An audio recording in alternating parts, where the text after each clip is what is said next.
but that doesn't mean that your kid will be a label. It just means now we know how to make sure your kid has the right resources. With ADHD, you're distracted, you're inattentive, you're making impulsive decisions. That's going to affect relationships. That's going to affect driving. That's going to affect your job.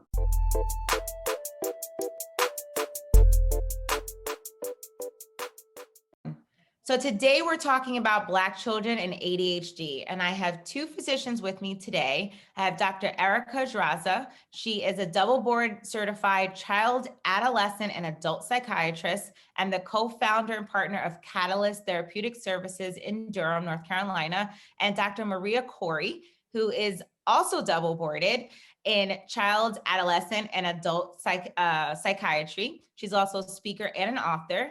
And both of them are experts at treating ADHD, and they treat it in their daily practices. Thank you guys for joining me. Let's just break it down for our audience. What exactly is ADHD? Dr. Dzirasa, if you want to start first.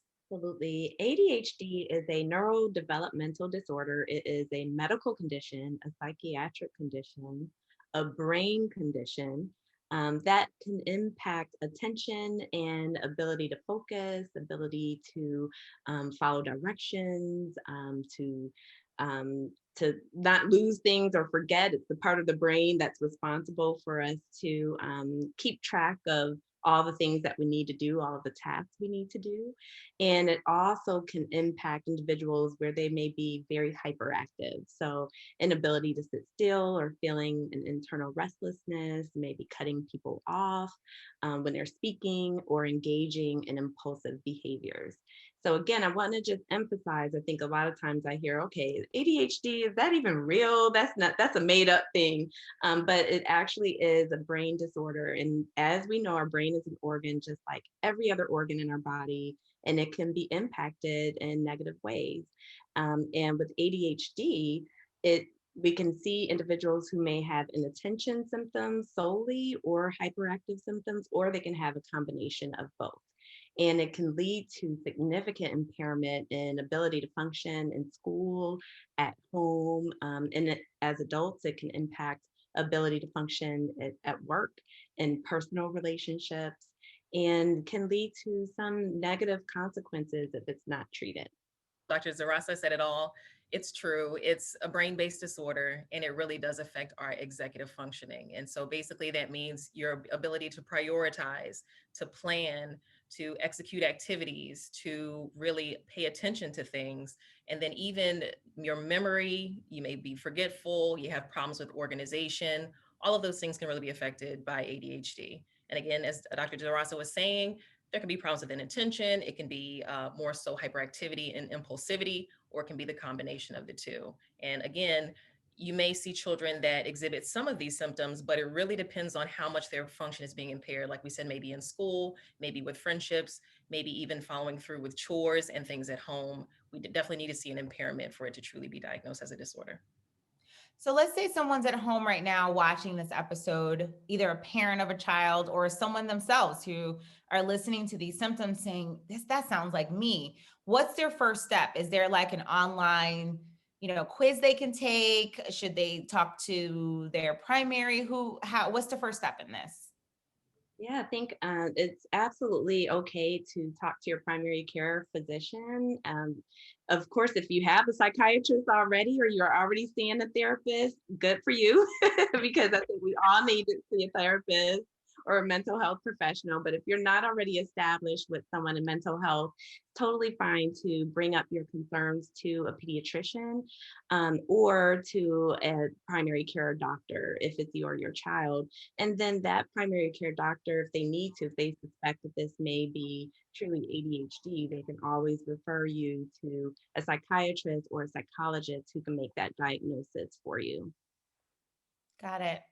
And so, Dr. Corey, how can a child or an adult, in case it's different between the two, actually treat ADHD? So if they get the diagnosis, or maybe they already have the diagnosis, do you always need medication? Are there other things that you can do? Are there natural remedies for ADHD? What can they do? Okay, so let me, if I can, just piggyback on the previous question. I think what Dr. Dzirasa said was very, very great. definitely you want to ask a primary care physician, you want to ask a psychiatrist or someone if you have concerns about it, but you can also educate yourself about it too. So there are really good websites. There's a CHADD website, CHADD, I believe, .org. But it really lays out for you very clearly the symptoms of inattentiveness, hyperactivity, impulsivity, as well as some combined types. And it also goes through treatment options, supports for parents, as well as for patients. And so there's some really good resources online too, to familiarize yourself with it. What I would say though, from a child's perspective, kids really spend a lot of time in school. Of course, during this year with the pandemic, where they're not in school, however, their teachers have a lot of contact with them. And so they're going to be observing if there is a lot of inattention, if there's careless mistakes happening, if there's issues with disruptiveness, talking out of turn, a child acting impulsive. And so really as a parent, if you talk with the teachers or talk with the school counselors about your child's behavior, what they're observing, and whether or not it seems outside of the realm of normal, because they're in contact with a lot of kids, that can be the first step and be really helpful in identifying if your child has ADHD. And again, once you get that information, couple that with going to the primary care physician or going to a therapist or going to a psychiatrist. In terms of an adult, I think if you can kind of be self-aware and notice if on the job you're having problems with, getting distracted easily, if you're not able to complete your tasks, if you're having disciplinary action taken because things aren't getting done either in an organized way or you're not following through on things, those could be some signs to kind of look for as well for yourself. And again, educating yourself is wonderful. And some of the resources and websites that we can provide for you will be, I guess, provided later in the show. But also, like I said, also just going to the primary care physician or psychiatrist is also helpful. In terms of treatment, the gold standard treatment for ADHD is medication management. And that's with stimulant medications. So that's the amphetamines, that's the methylphenidates, and there's a lot of different formulations of those. There also can be some behavioral changes and recommendations that can be made, environmental changes that can be made as well. So for instance, in your work environment or in your school environment, if you can have a dedicated space to work or do your schoolwork with minimal distractions, if it's neat, if there's not a lot of clutter in the area, of course, that's going to make it easier for someone to stay focused and on task. If you're able to really prioritize and break down the work into manageable chunks. So say a child may be working for 30 minutes and then be able to take a break, or even for an adult, if they're able to work for like an hour, take a break, kind of get the jitters out, kind of give themselves a chance to do something enjoyable, but then come back to the work. That will really help in staying organized and giving yourself a little bit of a chance to kind of allow your creative or your kind of more hyperactive self to kind of relax for a bit before you come back to the work and where you'll be focused. Also, maybe having some incentives for making yourself complete work for a certain amount of time, or even, having something to look forward to. If I get this done first, can really be something to kind of help you be more productive. And those are examples of some changes that you can make in your own personal work environment or school environment to improve your performance. Dr. Dzirasa, what do you suggest for your patients? Absolutely. I agree with Dr. Corey. The first thing that I like to do is just make sure I educate them about what ADHD is. I think a lot of times individuals who struggle with ADHD, especially as adults or even teenagers, they may struggle for some time before it's diagnosed, especially if you're a person of color, like Black individuals, Latino individuals tend to be diagnosed later. And that can be a problem because then if you're struggling in school or maybe you're having a hard time at work and you just don't understand why, that can start to have a negative impact on your self-esteem. And then next thing you know, you're starting to view yourself in a negative way. I've even worked with children who have been labeled the bad child because their teacher is saying, okay, I have no idea how to control this individual's behavior. They're all over the place. They can't sit still. I can't teach my classroom. And they often feel that from the teacher and they internalize that. So I think the first step I like to do is just educate them about what ADHD is, just so that they know, again, this is a brain disorder. It's not their fault that they're struggling with concentration and attention. They don't have to be so down on themselves. And sometimes individuals can develop depression or anxiety because they have untreated ADHD. So I'd like to start off with that. Also educating the parents, because they may be frustrated with their child at times and not understand. So I think the education goes a long way. And then after that, yes, I would agree that the gold standard for treatment of ADHD is going to be medication management with two classes of medications, which we call stimulants. And as Dr. Corey mentioned, that's going to be your amphetamine or your methylphenidate-based products. There are lots of different variations of those two stimulants in terms of short-acting formulations and long-acting formulations. So there's a variety of different medications we can try. But there also are times when individuals are not able to tolerate stimulant medication. And in that situation, I may prescribe other types of medications that are non-stimulants, such as Strattera or even Wellbutrin.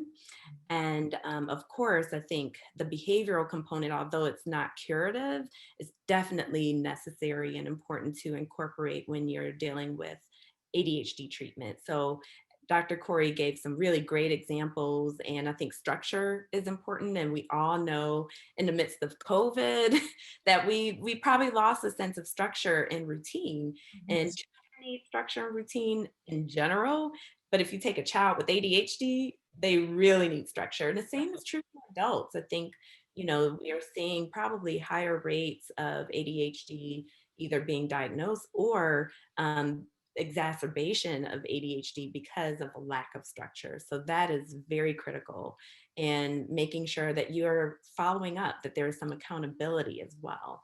And I think that's also hard in the midst of a pandemic when parents are working all day. So if you're working and your child's supposed to be logged in on school and they have ADHD, who's there to help them stay focused and on target and then hold that accountability? So those are some of the things that I think are necessary from a behavioral standpoint in treating ADHD.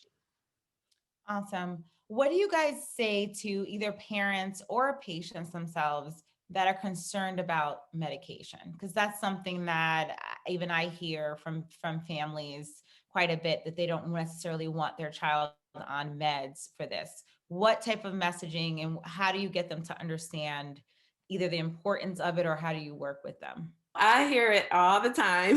Parents will tell me, Dr. D, I don't want you turning my kid into a zombie. Yes.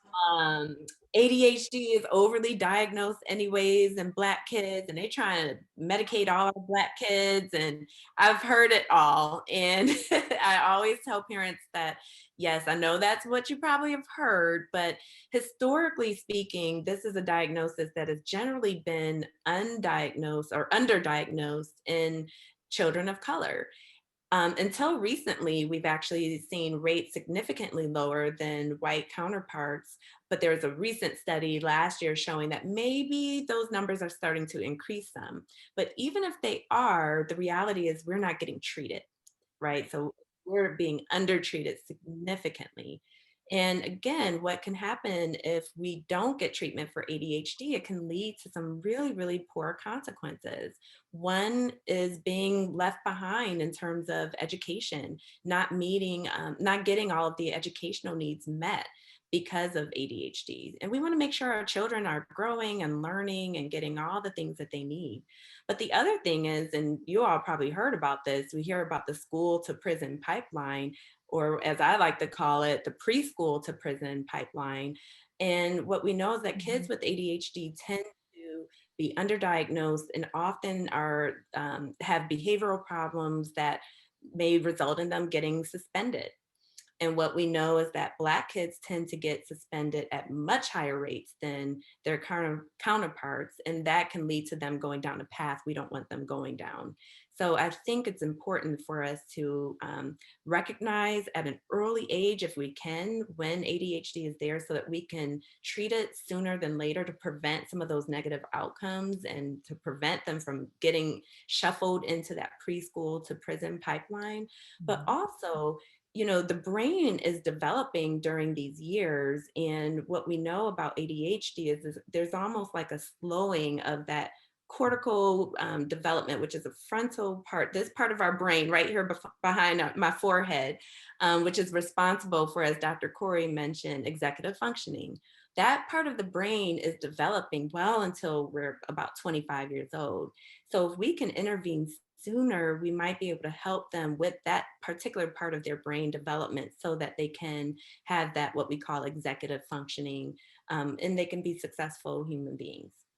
I agree. So yeah, so we want to prevent, that pipeline. We want to help them with their brain development. And then, of course, we want to prevent them from developing other types of coexisting psychiatric conditions, depression, anxiety disorders, substance use disorders. All of those are much higher, have a much higher prevalence or rate in individuals with untreated ADHD. Absolutely. That was a very comprehensive answer. So I was just going to bring up the same point Dr. Dzirasa said. So definitely it gives them a better chance academically. It prevents that preschool to prison pipeline. But like we're saying, it gives them a better chance in life in general, because with ADHD, you're distracted, you're inattentive, you're making impulsive decisions. That's going to affect relationships. That's going to affect driving. That's going to affect your job. That's going to affect everything.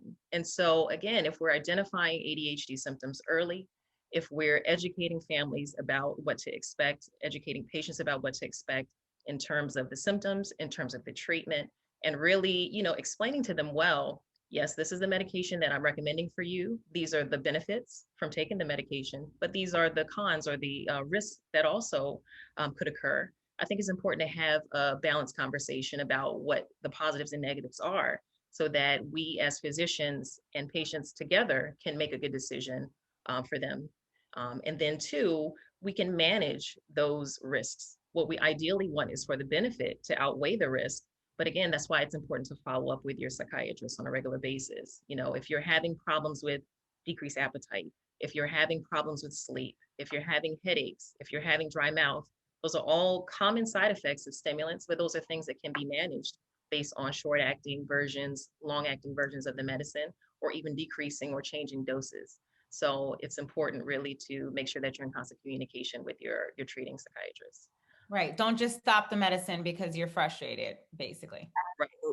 Absolutely. And we want you all as parents and adults, if you're struggling with ADHD, to feel empowered to speak to your doctor and to ask questions. Yes. Why are you choosing this medication? Why are you choosing the shorter versus the longer? Why a stimulant versus a non-stimulant? And also, if they give you that medication and don't tell you about those risks, be sure to ask, what are the potential side effects? What can I expect? What would be concerning? When should I call? When should I come back? So we want you to really be advocates for yourself and for your children, and to know exactly what you're getting into. And I think it's better, like Dr. Corey said, I'd rather you know up front what to expect, Mm-hmm. so that you don't just stop your medicine cold turkey, and then we can have a conversation about it. But realizing this is a team effort, right? Yes. So we're the docs, but you're the experts of your children and of yourself, really. So we're collaborating, and we don't want you to feel like we're just throwing medication at you. That's not what this is about. We really want to help you live your best lives. We want your children to live their best lives. So that's what it's about. Absolutely. So speaking of advocating, how does one, particularly in this case, parents of children that are starting, like you said, to be labeled as, oh, they're bad or they're always getting in trouble in school. And let's say, because there are biases, right? And there are children, particularly children of color, are probably more seen as, oh, that's a behavioral issue. Whereas other folks, they're like, oh, maybe there's something wrong with them. Let's get them evaluated. How do you suggest that parents navigate that? If there's a parent who's looking at their child who's continuously getting in trouble at school, and they just feel like something's wrong, like it's just nagging to them. And let's say they even did the cursory school evaluation and they just said, oh, it's just conduct, it's just behavioral. What does the parent do next? Who do they go to? Who do they call? Can they get their own evaluation? How should they navigate that? I think that's a great question. I think it's really important. First off, a lot of what I'm seeing is that parents are getting reports from schools, but have not necessarily actively been involved and in touch with the teachers. So I think the first step is really, make your presence felt. Let the teachers know that you're present and that you're interested in your child's education and in their behavior and in what's going on with them. And I think once you have a good working relationship with the teacher as a parent or caregiver, you'll get more insight into what they're seeing in the classroom. And you may get a little more consideration for your child in terms of, hey, I noticed, Johnny may have been acting out a bit today. Just wondering, is there something else going on? Is he getting enough rest? Is he getting, enough food, et cetera? And those are all things too, if they're not adequate, can affect behavior and attention and performance in school as well. So I think definitely establishing a good relationship with the teacher and talking with them on a regular basis is important. I think also reaching out to the school counselor and other support staff at the school who may also be able to observe your child and get involved and kind of see exactly what the school environment is like and what the interaction even is between the teacher and the child can be really helpful as well. I think also, as Dr. Dzirasa said, really trying to pay attention to symptoms early. If you are starting to have calls from school or from the teacher about concerning behavior, go ahead and check it out and see if you need to take your child to see a therapist or to see a psychiatrist. It doesn't hurt to get the evaluation done and to find out early. Maybe it is ADHD, maybe it's not. But the more information we know and the earlier we diagnose, the sooner intervention, if needed, can be made, and then we can have a more positive outcome. So I think those are good ways to really early on try to intervene and have the best outcome for your child. That's a good point, because it could be something else, right? Like it could be, depending on what's going on in the child's personal life, it could be their display of grief, right? It could be some PTSD from something that happened and the teacher's unaware, right? It may not even be a learning issue per se or an attention issue. Right. Yeah. And I would add, I think you're absolutely right, Dr. Corey. And some schools offer school psychology services. So there may be a school psychologist actually working at the school, or some schools may share a school psychologist. So if you're not able to, let's say, afford to go the private route and getting a psychologist to do testing or to meet with a psychiatrist, you can start off in asking that school if they have a psychologist there who could do an evaluation, a full evaluation. And that evaluation, they may be able to do the full battery of testing, and then from there come up with some recommendations. And perhaps there are lots of different things in the school system that we can have available to children to make sure that they are meeting their educational needs. So for instance, a 504 plan, which is a plan to help your children with accommodations if they need additional time, for instance, to take exams, if they need to sit at the front of a classroom to be more engaged, of course, once we're over this whole pandemic. But there may be some things, some accommodations that they may be able to allow and to honor in the school setting. And then sometimes we may need a more individualized educational plan that's called an IEP, where they're really looking at, okay, this student is not meeting the mark in these particular areas, and here are the actual interventions we will implement to make sure that they are getting all of their educational needs met. So, making sure that you understand your rights as a parent, and that you're understanding your children's rights as a student in the healthcare system. And CHAD, that Great website. CHAD.org, they have a lot of really great educational resources if you need something like that, if you need a 504 plan or an IEP plan for your child. Awesome. And so with, being in the middle of a pandemic, like you mentioned, and a lot of education right now being virtual or at least partially virtual, what other things should parents and students, and that's all students, right? That's even up to adults that are doing college learning that used to be in a classroom. Now they're in front of a two-dimensional screen. Are there any special guidance that you would suggest for them in how to cope with this very abrupt change that we're living in right now? So any other last thoughts about this? Any take homes that you just want folks at home to think about, know, research about ADHD? I think, like we've said, I think just really educating yourself about the symptoms of ADHD is incredibly important, because that's going to let you know and identify early on if your child or if you are exhibiting those symptoms. It'll lead you to treatment earlier. It'll lead to an intervention if needed. And then from there, you're going to be more productive. You're going to be more positive. You're going to feel better about yourself. And overall, you'll have a better sense of well-being and health. So I think that's really important. I thought of one other thing too. I was reading that there's some more talk now about how ADHD looks differently in male children versus female children. I don't know if you guys had any thoughts about that, that sometimes it's missed in young girls because they're expecting it to look like this like classic patient, and maybe some girls don't exhibit that way. Yeah, so that gets to the types, right? We talked a little bit about inattentive type, and then you have the hyperactive type, and then there's a combined type.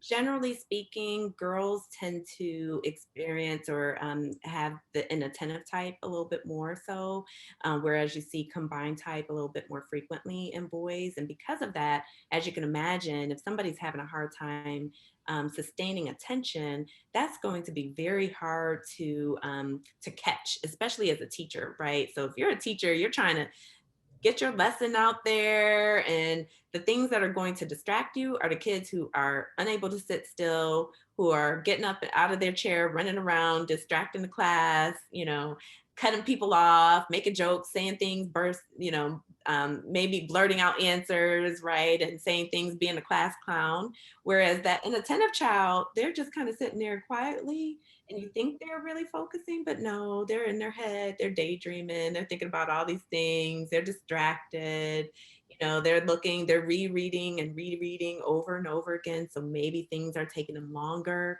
to do. Maybe they're not finishing their tests on time, and then they rush at the end, making careless mistakes. So that's a little harder to pick up, especially in the classroom. And I do think because of that, sometimes we'll see that being diagnosed at a later age. Sometimes even adults. I've actually been working with adults and college students, grad students. Oh my gosh, I can't believe I've had this my whole entire life, and this medication has totally changed my life for the better, um, because they were overlooked. So yeah, there's absolutely a difference at times. Awesome. And then any last thoughts for you too? Sorry. Something. Oh, sorry. Go ahead. I'm sorry. Let me just real quickly. I know I have a lot of parents that are like, oh, I don't think my kid has ADHD because when they play video games, they are in it, they are focused, they are quiet, they are sitting there for hours. They can't have ADHD. And so I think that's the common misperception. The thing about video games, they're exciting, there's rewards, there's challenges, there's all types of visual cues and fun things to look at. So for a child with ADHD or not, that's going to keep them locked in. It's something new. It's something rewarding. It's something exciting. It's something challenging. And so a child with ADHD is going to look focused. They're going to look like they're able to sit still and stay focused and attentive, even if that's not the case in other environments and in other situations. So please don't let that deter you by seeing your child sitting still on video games for hours. Don't let that keep you from considering that they may have ADHD if there seem to be problems with school, with social interactions, and otherwise. That's such a good point. Such a good point. And the only thing I'll add, and this will be my last remark, because I know Dr. Ty trying to wrap us up, but we can talk about ADHD all day. There's so much to learn. It really is amazing. I mean, honestly, out of all the psychiatric illnesses and brain disorders, we know the most about ADHD. I mean, ADHD was first coined, I think, like in the 1700s. There's a ton of research studies.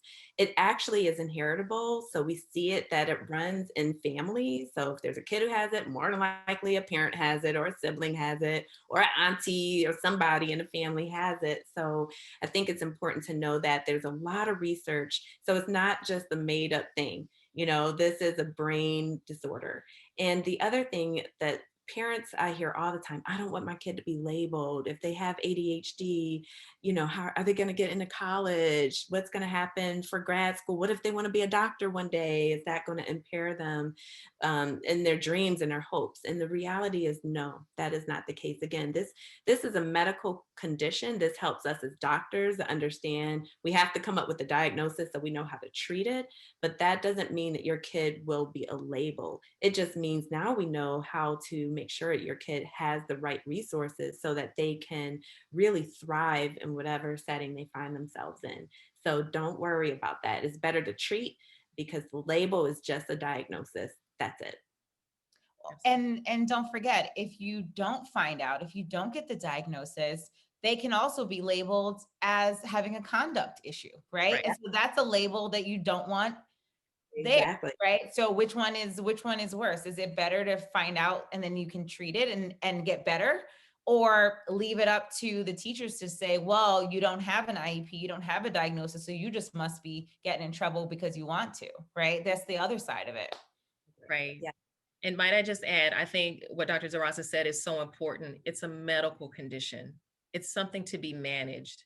A lot of times as psychiatrists, we'll see people that say, oh, I don't want to be labeled as crazy. I don't want to have a mental illness. And people really have a negative, view of it, or there's a stigma. But again, it is truly a medical condition to be managed, just like high blood pressure, just like diabetes, just like high cholesterol. It's something that you work together with your physician to manage. You give feedback, and we can modify treatment and give other recommendations to help support your child to thrive, to be their best, and to really be successful in life.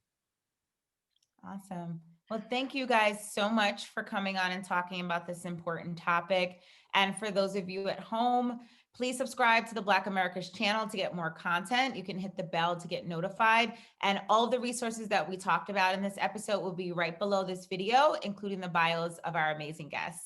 Thank you, guys.